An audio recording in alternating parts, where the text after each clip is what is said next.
Jeudi 21 avril, les animateurs de la chaire universitaire en économie sociale et solidaire d'Aix-Marseille Université se sont réunis publiquement afin de faire le point sur les 18 mois de la loi de Benoît Hamon sur l'ESS. L'ESS est une source d'emploi, c'est une source de croissance, c'est une source à la fois de progrès économique et de progrès social. C'est ce qui fait aussi qu'on a voulu, dans cette chaire, consacrer tout un volet pour valoriser la recherche, pour développer l'expérimentation et pour aussi parler de manière plus générale des bonnes pratiques.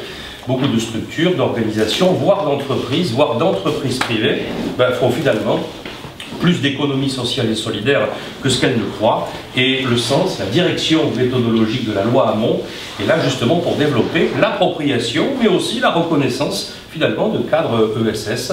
À travers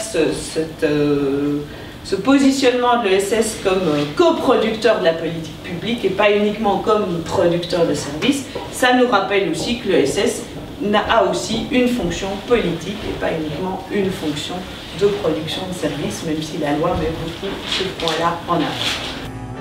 Cette réunion était l'occasion de rappeler les objectifs de l'ESS, mais aussi d'informer les participants sur les différents aspects relatifs à ce type d'économie. Et puis dans les outils, le dernier volet, c'est l'accompagnement statistique. Donc il y a une recommandation en direction de l'INSEE qui est de permettre de mesurer plus efficacement ce qu'est cette économie sociale et solidaire au sens de la définition de la loi, donc prenant en compte y compris les entreprises sociales. Et donc de dépasser la simple mesure de l'emploi ou du nombre d'établissements pour aller beaucoup plus sur des questions de quelle est leur contribution à la valeur ajoutée, quels sont les moyens financiers qu'elles mobilisent, voire les moyens aussi en bénévolat. Cet événement était interactif et les participants ont pu intervenir ou poser des questions sur l'ESS et les lois qui la régissent. Mais il manque cruellement d'un outil où des citoyens qui veulent se sentir acteurs de leur territoire puissent déposer de l'épargne affectée sur leur territoire sur des associations locales. Et ça, du coup, c'est des outils assez simples, mais c'est bête parce que ça manque. Et aujourd'hui, les associations du territoire, elles manquent de trésor, elles ont du mal à être suivies par les banques classiques, même coopératives. Elles ont du mal à financer leurs fonds de roulement, elles ont du mal à financer des avances de subventions, et ça, il faut absolument qu'on les aide sur ça.